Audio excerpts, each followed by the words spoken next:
Hello friends, today we are going to start a new topic that is elimination reaction. तो आज हम लोग elimination reaction में जो एनसीईआरटी के अंदर एग्जांपल दिए हुए हैं उसके बेसिस पे थोड़ा सा डिस्कशन स्टार्ट करते हैं। हमने एक छोटा सा टॉपिक अभी स्किप किया हुआ है जो है स्टीरियो केमिस्ट्री का। तो स्टीरियो केमिस्ट्री वाला पार्ट जो है वो अपकमिंग लेक्चर्स के अंदर हम लोग कवर कर लेंगे। अभी जो मैकेनिज्म वाला पार्ट चालू था कि SN1 खत्म हुआ, SN2 मैकेनिज्म, फिर हमने कुछ उसके क्वेश्चंस भी किए। तो आई होप कि आप घर पे उसकी प्रैक्टिस कर रहे होंगे। आज भी हम लोग करेंगे एग्जाम्पल, लेकिन एग्जाम्पल के अंदर एनसीईआरटी में इतना डिटेलिंग है नहीं, तो मैं आज आपको थोड़ा सा डिटेलिंग भी बताऊंगा और किस तरह से ये रिएक्शन होता है वो भी करेंगे।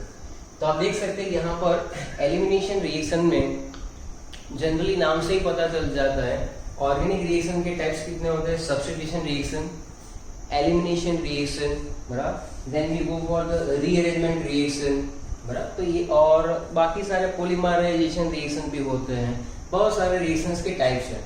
लेकिन जनरली जो मेन जो है उसमें एलिमिनेशन और सब्स्टिट्यूशन ज्यादातर होता रहता है, बराबर।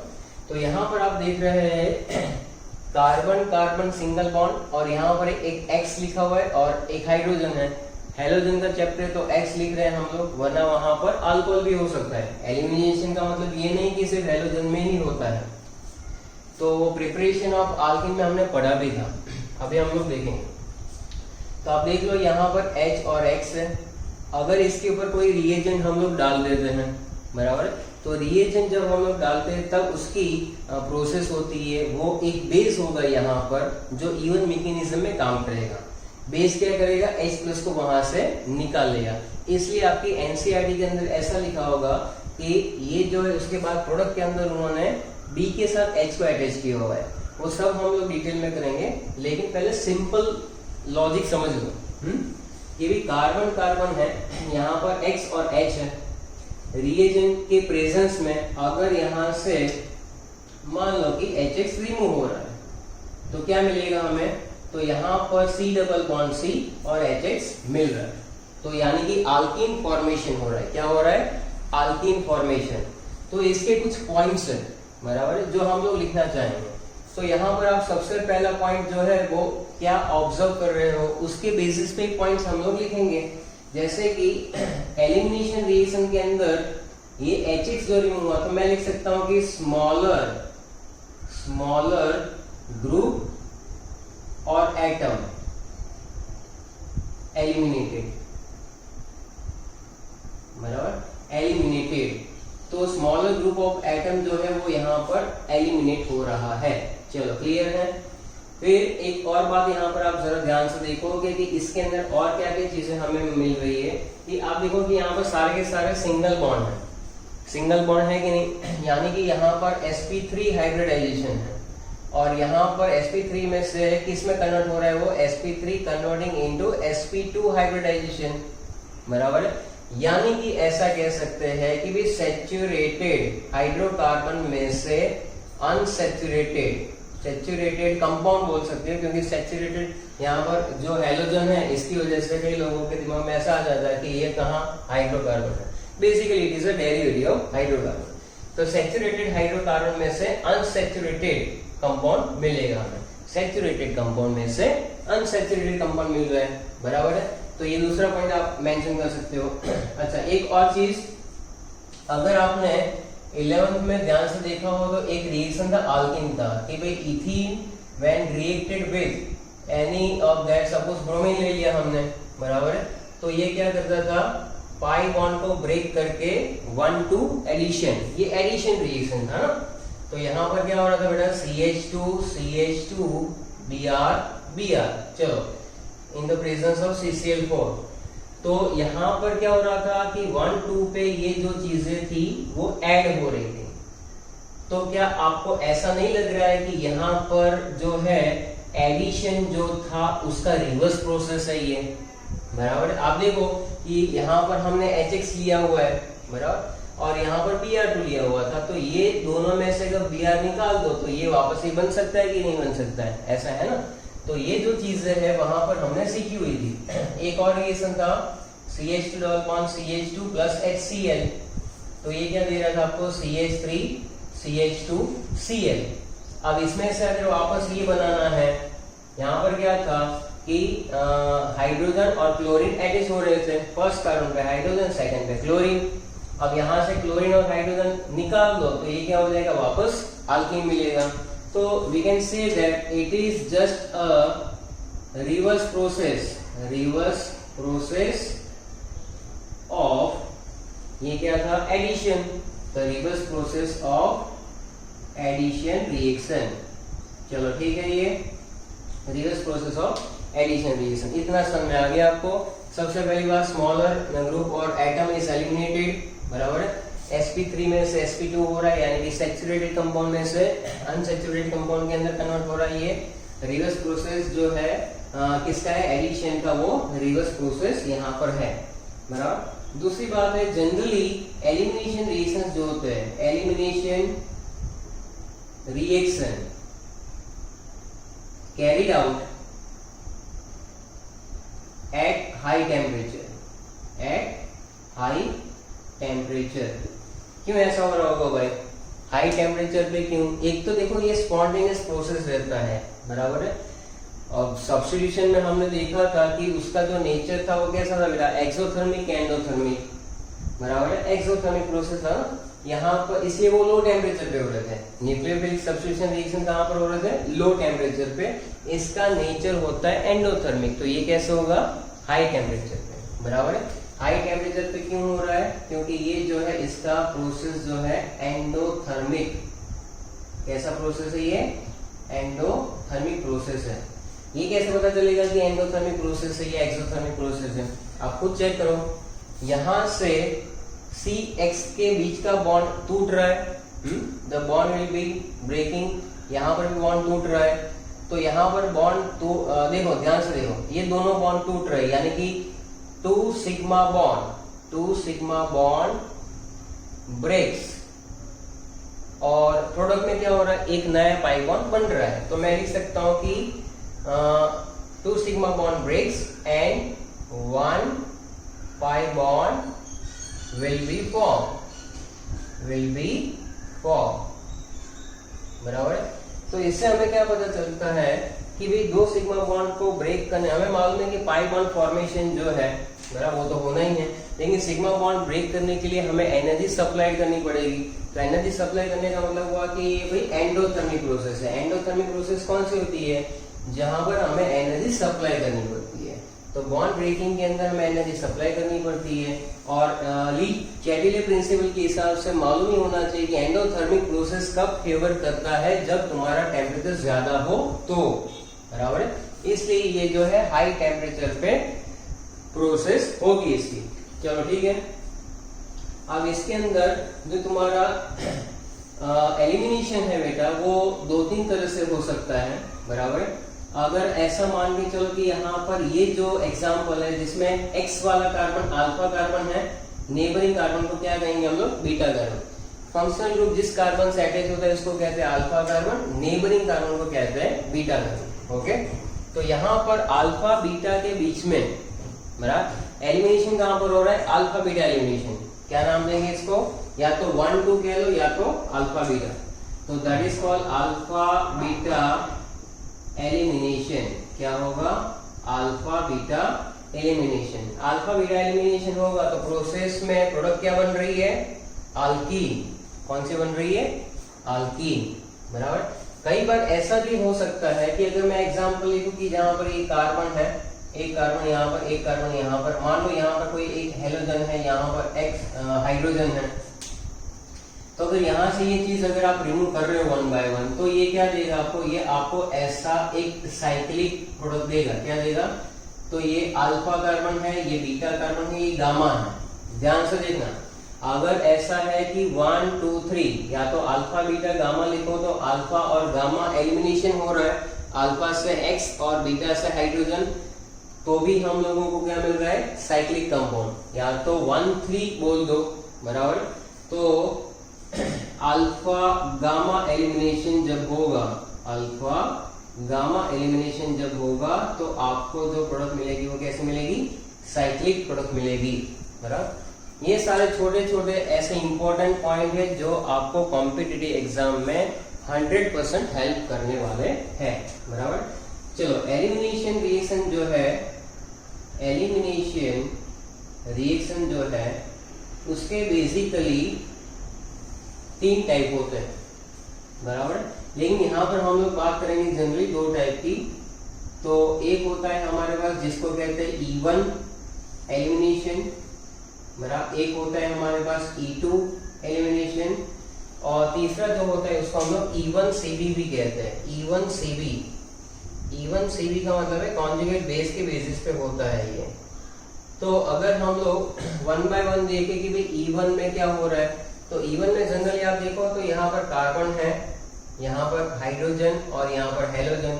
तो इसमें देखो 3 पॉसिबिलिटी है, या तो पहले आपका हेलोजन जाएगा, रिमूव होगा, बराबर, या तो दोनों साथ में जा सकते हैं, या तो पहले हेलोजन जाएगा फिर हाइड्रोजन रिमूव होगा, या तो पहले हाइड्रोजन जाएगा उसके बाद फिर हेलोजन जा सकता है। So there are 3 possibilities. यहाँ पर मैं आपको समझा रहा हूँ कि समझ लो कि पहले ये हेलोजन जो है ना वो रिमूव हो गया, यानी कि X माइनस गया। X माइनस जाने से क्या होगा कि ये जो है ना अपने इलेक्ट्रॉन लेकर निकलता है, इसका मतलब यहाँ पे प्लस चार्ज आ जाएगा। प्लस चार्ज आया तो ये बना कार्बोकैटायन। क्या बन रहा है ये? कार्बोकैटायन। फिर से सुनो, carbon carbon single bond, halogen और hydrogen, CH bond will be polar, it is more electronegative, अपने इलेक्ट्रॉन लेकर निकल गया। X माइनस, कार्बन के ऊपर इलेक्ट्रॉन डेफिशिएंसी, प्लस चार्ज, तो ऐसा हुआ। हाइड्रोजन वाला जो बॉन्ड है उसके अंदर आपके पास यहाँ पे 2 इलेक्ट्रॉन है, वो अगर यहाँ पर अपने इलेक्ट्रॉन छोड़ के जा रहा है तो ये क्या दे रहा है? C डबल बॉन्ड C, बराबर है। और यहाँ पे मैं लिख रहा हूँ हाइड्रोजन जब इलेक्ट्रॉन छोड़ के जा रहा है तो वो प्लस में कन्वर्ट होगा, तो यहाँ पे मैं लिख रहा हूँ H प्लस जो माइनस हो रहा है, बराबर।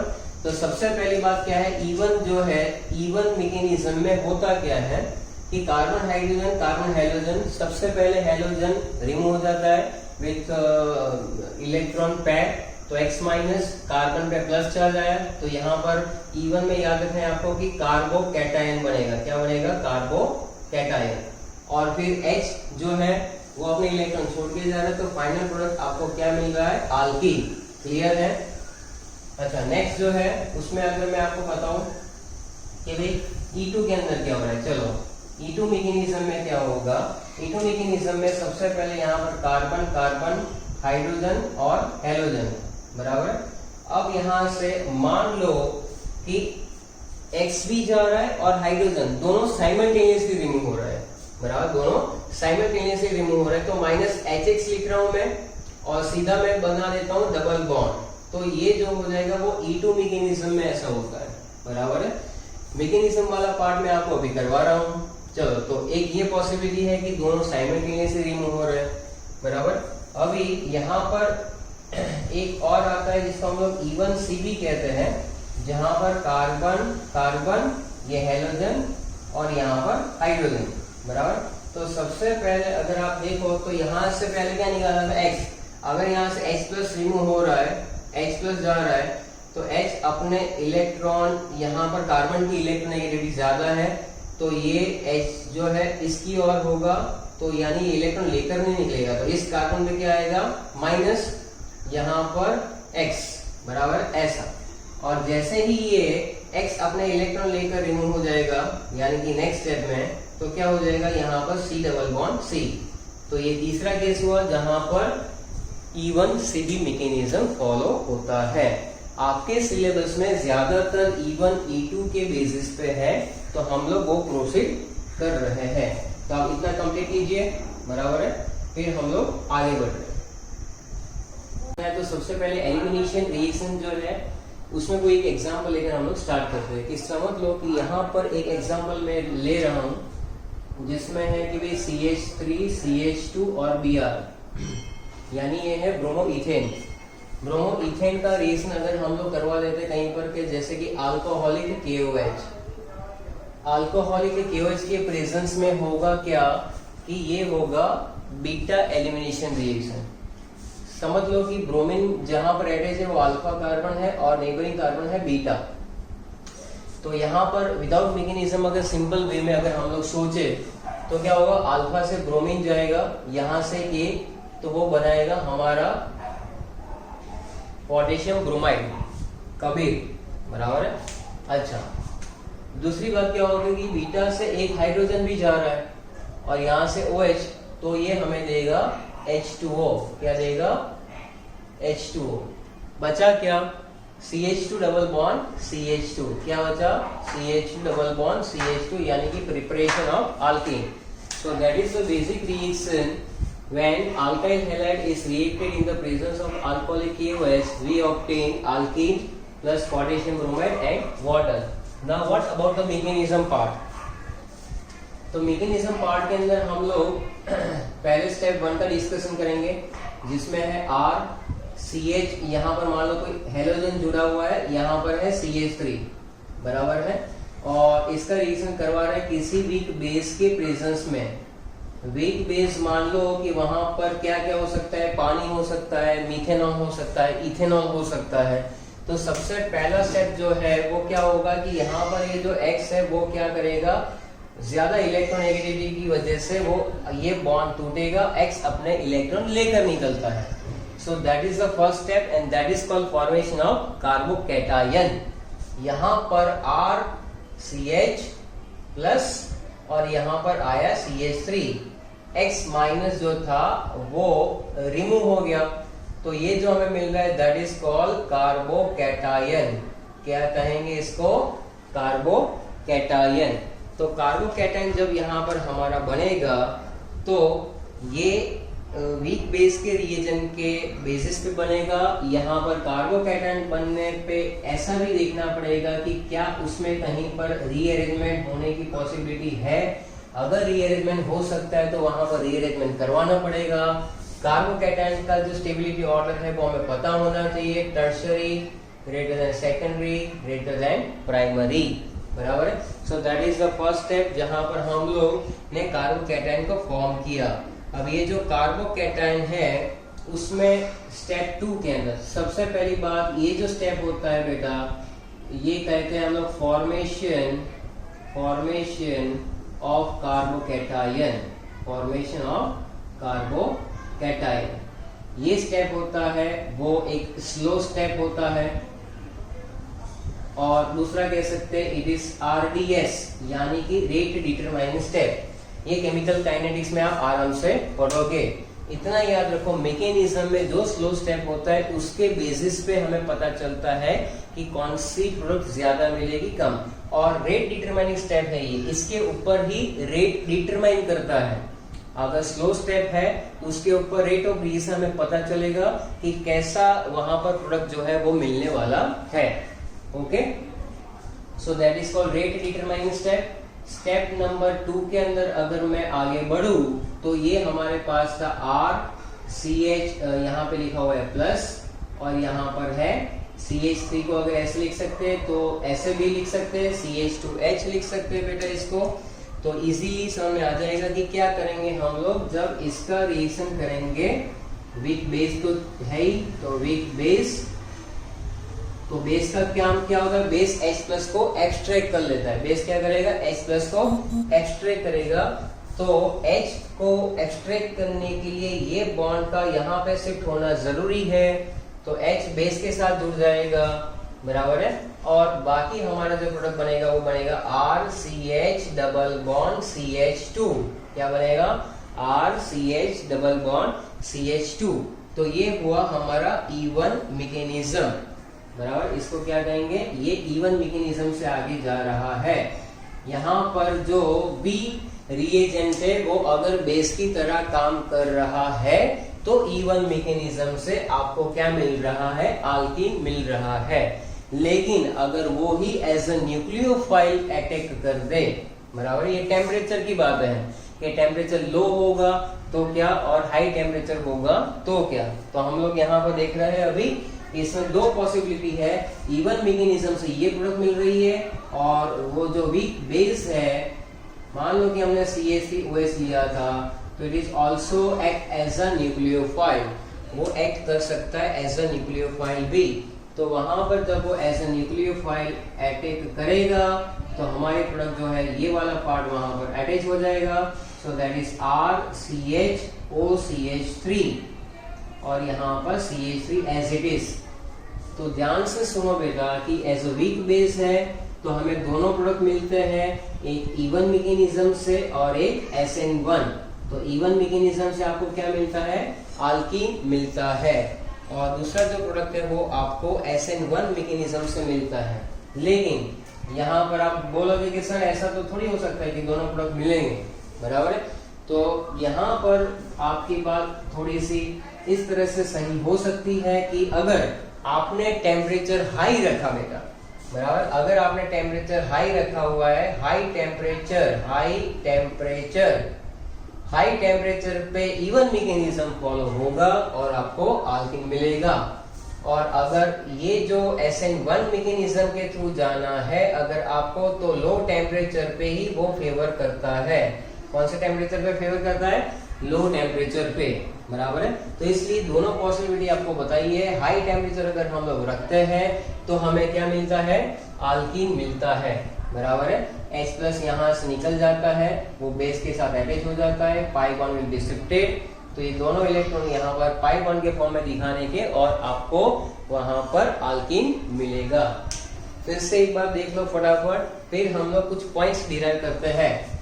सबसे पहले स्टेप में क्या है कि यहाँ पर RCH और X लिखा हुआ है, X निकला, फॉर्मेशन ऑफ कार्बोकैटायन। कार्बोकैटायन में अगर पॉसिबिलिटी है रीअरेंजमेंट की तो करवाने की, वरना नहीं करवाने की।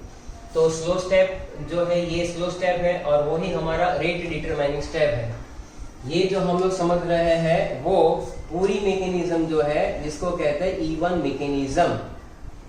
अगर यहाँ पर कार्बोकैटायन बन रहा है तो there are two possibility, there are two products, बराबर है, SN1 मैकेनिज्म से और इवन मैकेनिज्म से। अगर हमने ये जो भी बेस लिया हुआ है वो अगर हाई टेम्परेचर पे काम करेगा तो ये जो है यहाँ पर पाई बॉन्ड फॉर्म हो जाएगा और हमें मिलेगा अल्कीन। क्या मिलेगा, अल्कीन।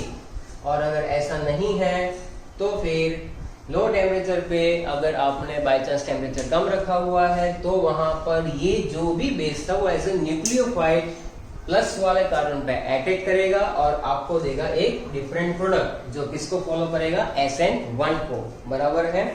तो इतनी बातें हमने सीखी। अब इसके बेसिस पे कुछ पॉइंट्स हम लोग डिराइव करेंगे।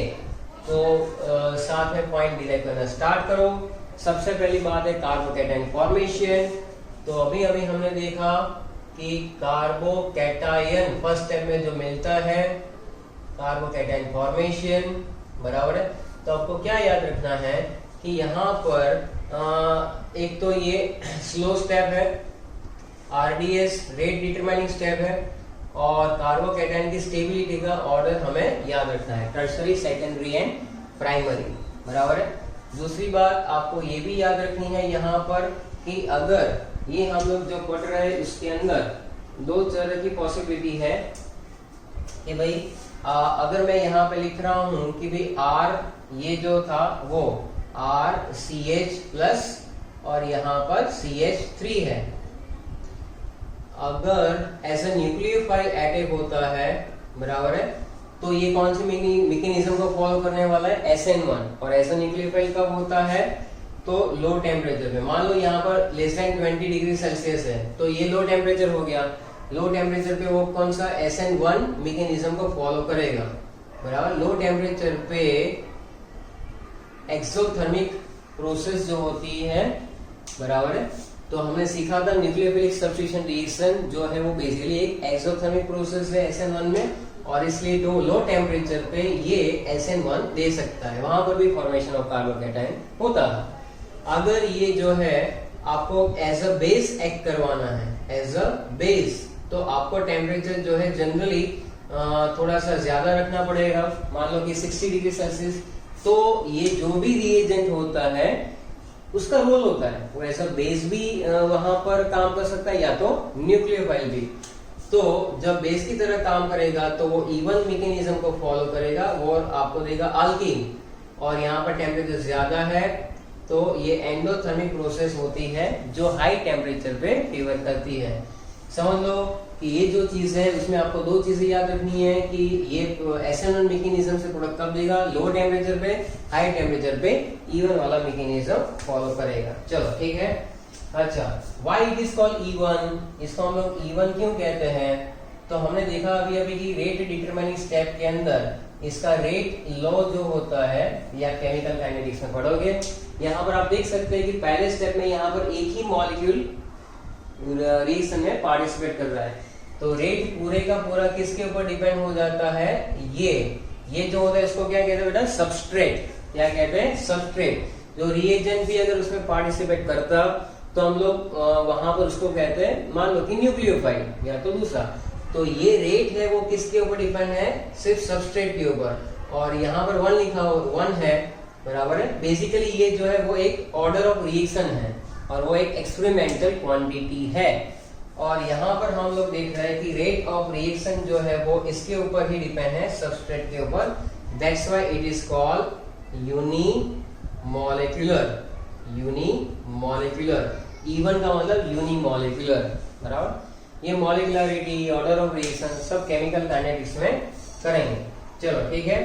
तो अच्छा, दूसरी बात देखो कि यहाँ पर रेट जो है वो पूरा यहाँ इसके ऊपर ही डिपेंड करता है। जनरली जो बेस का जो काम आता है वो तुम्हारा नेक्स्ट स्टेप में आता है, जो हाइड्रोजन को एक्सट्रैक्ट कर रहा है, बराबर है।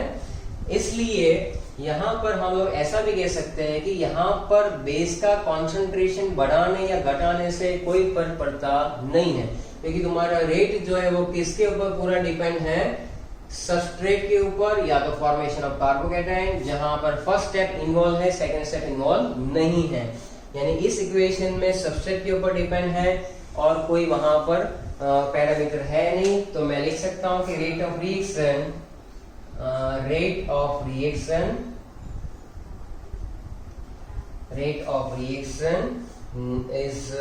is not affected by or not affected by concentration of base। यानी बेस का कॉन्सेंट्रेशन, देखो सीधी सी बात है यार, ये जो सबस्ट्रेट है ना, उसका कॉन्सेंट्रेशन आप डबल कर दो तो रेट डबल हो जाएगा, बराबर है। यहाँ पर कोई बेस तो है ही नहीं रेट लॉ में, तो तुम बेस का कॉन्सेंट्रेशन डबल करो कि ट्रिपल करो, कोई फर्क पड़ने वाला है नहीं। इसलिए क्या लिखा हुआ है कि rate of reaction is not affected bye concentration of base. तुम कॉन्सेंट्रेशन उसका ज्यादा रखो कि कम रखो, उससे कोई फर्क पड़ता नहीं है। हाँ, लेकिन स्ट्रॉन्ग और वीक से फर्क पड़ता है, तो ये चीज अलग है। कॉन्सेंट्रेशन होना रिएजेंट का वो बात अलग है, हायर कॉन्सेंट्रेशन, लोअर कॉन्सेंट्रेशन, और वहां पर उसका स्ट्रॉन्ग होना और वीक होना वो भी एक अलग बात है। तो ये चीज आपको याद रखनी है। यही हमारा नेक्स्ट पॉइंट है कि यहाँ पर हमें कौन से बेस लेने हैं? वीक बेस लेने हैं।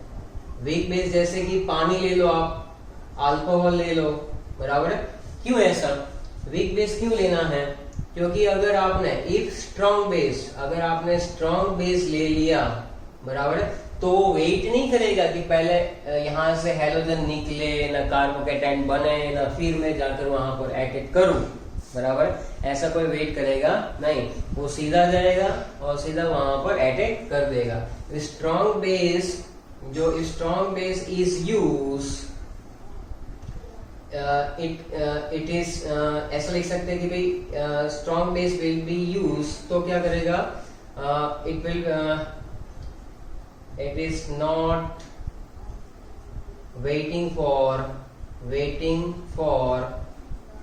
removal of X माइनस, यानी कि वो हैलोजन निकलने का कोई वेट करेगा नहीं। तो हमें क्या करना है? वीक बेस ही यूज करना है। अगर स्ट्रॉन्ग बेस यूज करेंगे तो धड़ाम से अटैक, बराबर है। चलो नेक्स्ट और एक पॉइंट आता है कि हमें सॉल्वेंट जो है ना वो पोलर लेना है। सॉल्वेंट लेना है वो पोलर और प्रोटिक सॉल्वेंट लेना है। ये मैंने पहले भी लेक्चर में बताया हुआ है कि पोलर और प्रोटिक लेने से फायदा क्या होता है। एक तो पोलर जो होता है वो क्या करता है, पोलर जो सॉल्वेंट होता है वो क्या करता है कि इन दोनों के बीच में जो अट्रैक्शन फोर्स है उसको कट ऑफ करने का काम करता है। ये भी पोलर, यहाँ पर पानी ले रहे वो भी पोलर, तो वो क्या करेगा? इन दोनों के बीच में जो बॉन्ड है उसके अट्रैक्शन फोर्स को कमजोर करेगा। देखो, एक नया रिश्ता अगर बनाना है तो पुराना जो बॉन्डिंग है किसी के साथ उसको पहले ब्रेकअप तो करना पड़ेगा ना। पोलर प्रोटिक सॉल्वेंट का काम ऐसा होता है, विलन जैसा, बराबर। बेचारे अच्छे खासे वहां पर अटैच थे, लेकिन पोलर प्रोटिक सॉल्वेंट क्या करेगा कि कार्बन और हेलोजन के बीच में जो गहरा और पुराना रिश्ता है उसको वो तोड़ देता है या तो वीक कर देता है। दूसरी बात, जैसे ही X माइनस वहां से निकलता है, प्रोटिक सॉल्वेंट होने की वजह से वो क्या करता है, X माइनस को चारों ओर से ऐसे घेर लेता है, बराबर है।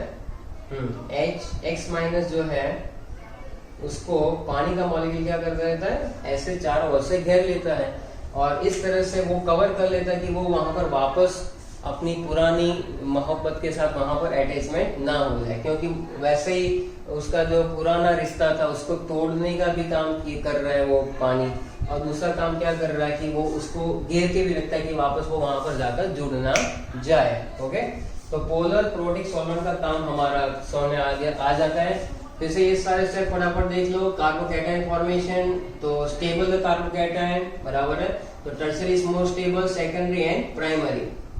अगर हम लोग लो टेम्परेचर रखेंगे तो एसएन मैकेनिज्म हाई टेम्परेचर पे वो इवन मैकेनिज्म को फॉलो करेगा। इवन क्यों कहते हैं कि रेट जो है वो बेसिकली सिर्फ सब्सट्रेट की कंसंट्रेशन के ऊपर डिपेंड करता है, it is not affected by the concentration of base as well. Weak base जो है इसलिए हम लोग लेते हैं कि अगर स्ट्रॉन्ग बेस होता है तो इट विल बी, वो वेट नहीं करेगा X माइनस के निकलने की, वो वहां पर अटैक कर सकता है। और सॉल्वेंट पोलर प्रोटिक लेने से हमें ये फायदा रहता है कि वो पुराने बॉन्ड को तोड़ देता है, और हालांकि उसका डाइलेक्ट्रिक कांस्टेंट भी काफी ज्यादा है, डाई इलेक्ट्रिक है, तो वो करेगा क्या कि वो सॉल्यूशन भी कर लेता है। सॉल्यूशन का मतलब कुछ नहीं, X माइनस को चारों ओर से घेर लेगा। ओके, तो ये हो गया हमारा काम। दूसरा हमारा ये रहता है कि लिविंग ग्रुप जो है, बराबर है, यहाँ पर मैं लिख देता हूँ, लिविंग ग्रुप जो है वो भी मैटर करता है, क्योंकि वो जो है रेट ऑफ इवन मैकेनिज्म जो है वो एबिलिटी ऑफ लिविंग ग्रुप के ऊपर रहती है। यानी कि लिविंग ग्रुप जितना जल्दी से वहां से, वो तो सब में कॉमन है यार, SN1 और SN2 कोई भी मैकेनिज्म में अगर लिविंग ग्रुप फटाफट वहां से निकल रहा है तो रेट ऑफ रिएक्शन में इंक्रीज होगा, बराबर।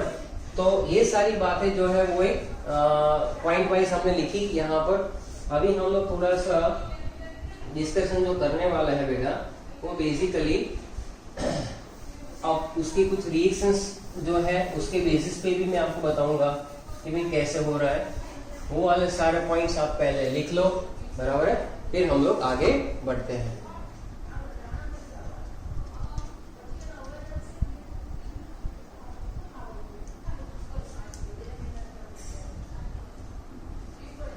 देखो इसका एक एग्जांपल हम लोग ले लेते हैं कि भाई CH3 है हमारे पास, यहाँ पर CH है, यहाँ पर Br है, यहाँ पर CH3 है, बराबर। वीक बेस की प्रेजेंस में इसका रिएक्शन करवाना है। मान लो कि यहाँ पर वीक बेस हमने लिया हुआ है CH3OH और टेम्परेचर है 60 डिग्री सेल्सियस, बराबर। तो ये जो है कैसे यहाँ पर मैकेनिज्म फॉलो करेगी और क्या होगा, तो आप देख लो। जनरली पहले स्टेप में होता क्या है, हेलोजन रिमूव हो जाता है, Br माइनस, CH3 CH3 और ये बना प्लस। ये सेकेंडरी कार्बोकैटायन है, रीअरेंजमेंट के कोई चांसेस है नहीं। तो नेक्स्ट स्टेप के अंदर होगा क्या कि यहाँ पर जो CH3 है उसको मैं ऐसे लिख रहा हूँ CH2 और H, CH2 और H। तो मैकेनिज्म से आप भी बता सकते हो कि यहाँ पर क्या होगा बेटा कि जो है हाँ, यहाँ पर पहले मैं ये H जो है वो निकल जाएगा और ये बॉन्ड यहाँ पर शिफ्ट हो जाएगा। तो फाइनली आगे जो हमारा एंड प्रोडक्ट है वो क्या मिलेगा, प्रोपीन मिलेगा। क्या मिलेगा, प्रोपीन। तो वैसे भी तो ये हमें मालूम ही था ना, मैकेनिज्म से भी देखा, ये अल्फा कार्बन, ये बीटा कार्बन, बराबर। अल्फा से हेलोजन निकालो, अल्कोहलिक OH ले लो यहाँ पर, बराबर है, या तो मीथेनॉल लो तो भी चल जाता है। तो यहाँ पर अल्फा से Br जाएगा, बीटा से हाइड्रोजन, खत्म बात। HX रिमूव हो रहा है ना, इसलिए तो इसको डिहाइड्रोहेलोजिनेशन कहते हैं। यहाँ से ब्रोमीन, कोई भी बीटा कार्बन से आप हाइड्रोजन निकाल सकते हो और आपको मिलेगा प्रोपीन। और अगर कोई पूछ ले कि मैकेनिज्म, तो ये लो भाई, सबसे पहले Br माइनस निकला, कार्बोकैटायन बना, H जो था ये बॉन्ड यहाँ पे शिफ्ट करवा के H अपना निकल जाता है। So that's it, it is also the same product. लेकिन ये कब होता है, हाई टेम्परेचर पे। ये कब होता है, हाई टेम्परेचर पे। यहाँ पर अगर आप लो टेम्परेचर रखोगे तो कुछ अलग सीन हो सकता है। मान लो कि यही चीज हमने ऐसे सोची कि CH3OH है और 10 डिग्री सेल्सियस ही है, टेम्परेचर कितना है बेटा से 10 डिग्री सेल्सियस। तो क्या करेगा, ये जो CH3O है वो अल्कोक्साइड पार्ट है, वो वहां पर अटैक कर देगा, कहां पर, प्लस वाले कार्बन के ऊपर। तो CH3CHOCH3 बन जाएगा और यहाँ पर ऐसा प्रोडक्ट मिलेगा। तो याद रखो कि लो टेम्परेचर पे वो किसको फॉलो कर रहा है, SN1 को फॉलो कर रहा है ना, और हाई टेम्परेचर वो किसको फॉलो कर रहा है, E1 मैकेनिज्म को। तो ये दिमाग में रख के चलो, यही इंपॉर्टेंट पार्ट है। जब कभी भी कॉम्पिटिटिव एग्जाम आएगी आपको ये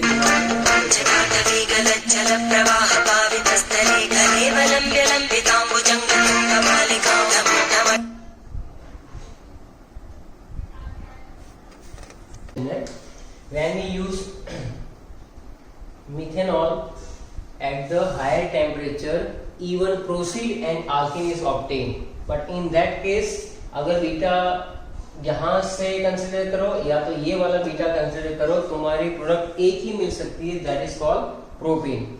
लेकिन अगर हम लोग एक और चीज की बात करें यहां पर, जैसे कि अगर मान लो कि हमने कुछ अलग कंपाउंड ले लिया हुआ, जैसे CH3 CH2 CH Br CH3, अब इसका अगर हमें रिएक्शन करवाना है इन द बीटा एलिमिनेशन ही करवा रहे हैं, वीक बेस ले रहे हैं हम लोग मिथेनॉल, 80 डिग्री सेल्सियस टेम्परेचर है, हायर टेम्परेचर पे एलिमिनेशन ही है और कोई सवाल यहाँ पर आएगा ही नहीं। एलिमिनेशन में क्या होगा, यहाँ पर सबसे पहले आप अगर देखो मैकेनिज्म वाइज बराबर, तो सबसे पहले यहाँ से Br रिमूव होगा, देखो Br जाएगा, तो क्या होगा बेटा, यहाँ पर CH3 CH2 CH, यहाँ पर प्लस और ये CH3, कुछ ऐसा यहाँ पर हमारे पास आ रहा है। तो आप देख सकते हो कि ये प्लस वाला कार्बन है, उसके बाद में यहाँ पर 2 बीटा हाइड्रोजन प्रेजेंट है। तो यहाँ से 2 टाइप के प्रोडक्ट हमें मिल सकते हैं, वैसे तो 3 टाइप के मिलते हैं, लेकिन पहले 2 टाइप के तो समझो।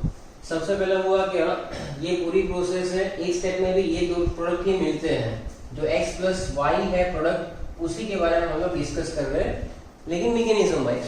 तो यहाँ पर आप देख रहे हो that is called 2 bromo butane, और यहाँ पर पहले Br- निकल के ये कार्बोकेटायन हमें मिल रहा है। अब ये अगर यहाँ से बीटा हाइड्रोजन रिमूव हो रहा है और उसके जो बॉन्डेड इलेक्ट्रॉन है वो यहाँ पर शिफ्ट हो जाएंगे, तो हमें प्रोडक्ट कुछ ऐसी मिलेगी, CH3 CH double bond CH CH3, हाँ या ना। तो ये जो प्रोडक्ट हमें मिल रही है इसको नाम देते हैं ब्यूटूइन, बराबर। और अगर यहां से बीटा हाइड्रोजन निकल जाता है तो CH3 CH2 CH double bond CH2, यानी क्या मिलेगा, ब्यूट-1इन। अब यहां पर एक केमिस्ट था, एक साइंटिस्ट था, जिसने प्रैक्टिकल से प्रूव किया था कि भाई ये वाली जो प्रोडक्ट है वो ज्यादा मिल रही है। ज्यादा यानी कितनी, तो सपोज ये 81% मिल रही है, इसका मतलब कि ये 19% ही मिल रही है। तो मेजर प्रोपोर्शन में ये जो प्रोडक्ट मिल रही है उसके पीछे का लॉजिक बराबर है, जिसने दिया था उसका नाम था सेटजेफ। सेटजेफ एक साइंटिस्ट का नाम था जिसने ये दिया था। इसको जेटसेव भी कहते हैं, इसको ये जेटसेव भी नाम दिया जाता है, बराबर है। अब इसका नाम किसने रखा ना, क्यों इसको दोनों नाम से बुलाते हैं, उसमें पढ़ना ही नहीं है, बराबर। जो भी उसकी बुआ ने रखा होगा नाम भाई, उसने मैकेनिज्म जो दी है उस पर जरा फोकस करो, बराबर। अच्छा, तो उसने ऐसा कहा कि when this type of situation occurs, what happens, कि भाई कार्बन कार्बन डबल बॉन्ड जहां पर भी प्रेजेंट हो रहा है, जहां पर भी बन रहा है, उसके साथ maximum number of alkyl group हो, वैसे प्रोडक्ट को प्रीफर किया जाएगा।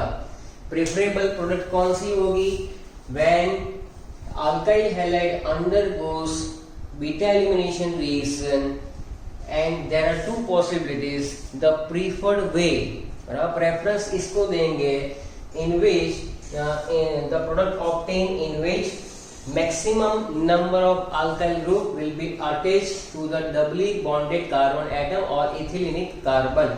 तो यहाँ पर डबल बॉन्ड वाले कार्बन के साथ सिर्फ एक ही अल्काइल ग्रुप अटैच है, यहाँ पर दो दो हाइड्रोजन है।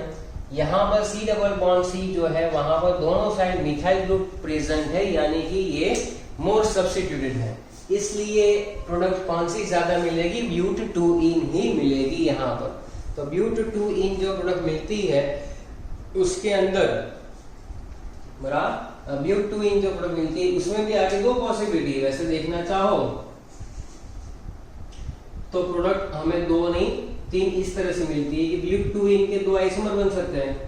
आपको मालूम ही है, आपने आइसोमरिज्म पढ़ा हुआ है, बराबर है।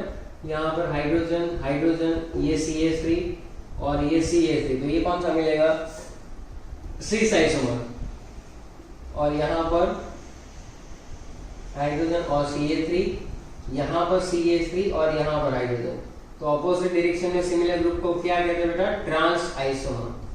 सिस और ट्रांस में कौन सा ज्यादा मिलता है, ट्रांस, क्योंकि ये दूर है तो स्टेरिक हिंड्रेंस कम होगा, इलेक्ट्रॉन क्लाउड दूर है रिपल्सन कम होगा, तो ट्रांस वाली प्रोडक्ट हमेशा ज्यादा मिलती है। तो ये है सेट-जेफ रूल, बराबर है।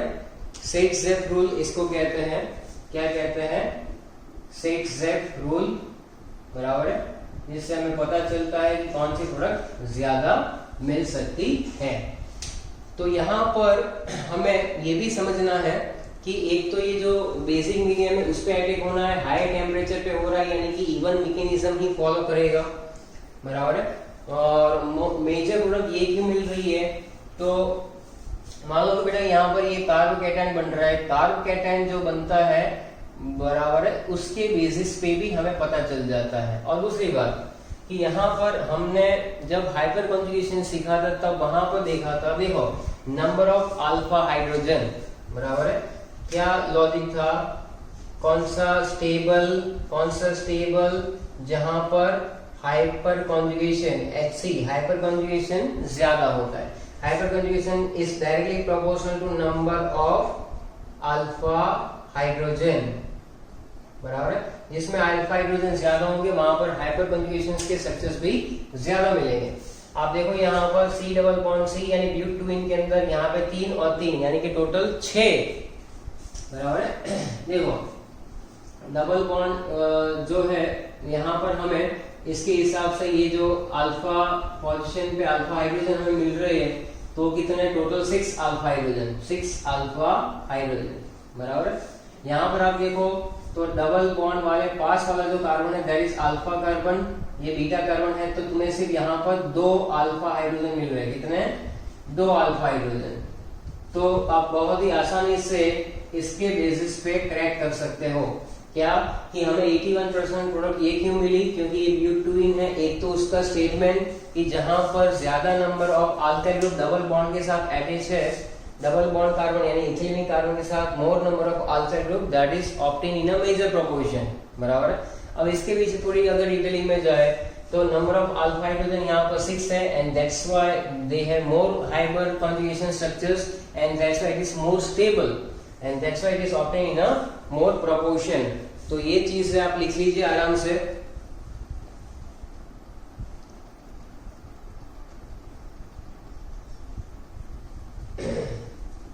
तो अब इसको किसी भी तरह से ले सकते हैं, बराबर है। एक तो ये हाइपर कॉन्जुगेशन का स्ट्रक्चर है, दूसरा कई रेफरेंस बुक में ऐसा भी लिखा हुआ है कि मोर क्राउडेड, यानी कि यहाँ पर क्राउडिंग ज्यादा है, बराबर है। क्राउडिंग ज्यादा होने से भी स्टेबिलिटी इंक्रीज हो सकती है। तो मोर number of alpha hydrogen, more crowding लिख सकते हैं, या तो मोर सब्स्टिट्यूटेड, 2 अल्काइल ग्रुप है वहां पर तो सब्स्टिट्यूशन ज्यादा है। तो सेट-जेफ को अलग अलग रेफरेंस में अलग अलग तरह से दिखाया हुआ है, बहुत ही सिंपल है। फिर से एक बार देख लो, 2-ब्रोमो-ब्यूटेन जो है उसके अंदर सबसे पहले Br- को निकाल लो, कार्बोकैटायन बना लो, दोनों बीटा हाइड्रोजन में से बारी बारी 2 प्रोडक्ट के बारे में विजुअलाइज करो कि यहाँ से अगर हाइड्रोजन जाता है तो डबल बॉन्ड इन दोनों के बीच में बनेगा, यहाँ से जाता है तो यहाँ पर इन दोनों के बीच में बन सकता है। That is 81%, that is 19%. This rule is given by Saytzeff and in which उसने क्या समझाया कि the product in a major proportion which is obtain due to the more number of alkyl group attach with the ethylenic carbon. In that it is only one alkyl group, in that it is two alkyl group, and that's why it is more stable और obtained as a major product. बाकी तो यहाँ पर आपको मैंने बता दिया है कि किस तरह से वहां पर मेजर प्रोडक्ट मिल सकता है. तो यहाँ तक की कहानी है वो आपको अच्छे से करनी है. हालांकि एनसीईआरटी के अंदर बहुत ही छोटा टॉपिक दिया हुआ है ये कि भाई उसमें मैकेनिज्म तो है भी नहीं. एलिमिनेशन रिएक्शन के अंदर एक दो रिएक्शन लिखकर निपटा दिया हुआ है, लेकिन मैंने आपको थोड़ा सा डिटेल में समझाया हुआ है, तो उसको अच्छे से लर्न करना, क्योंकि कॉम्पिटिटिव के लिए ये बहुत ही इंपॉर्टेंट लेक्चर है. बराबर है. तो ये इवन मैकेनिज्म के थ्रू जो हमने आज सीखा वो आपको कंप्लीट करना है. आगे हम लोग रिएक्शंस विद मेटल्स करेंगे.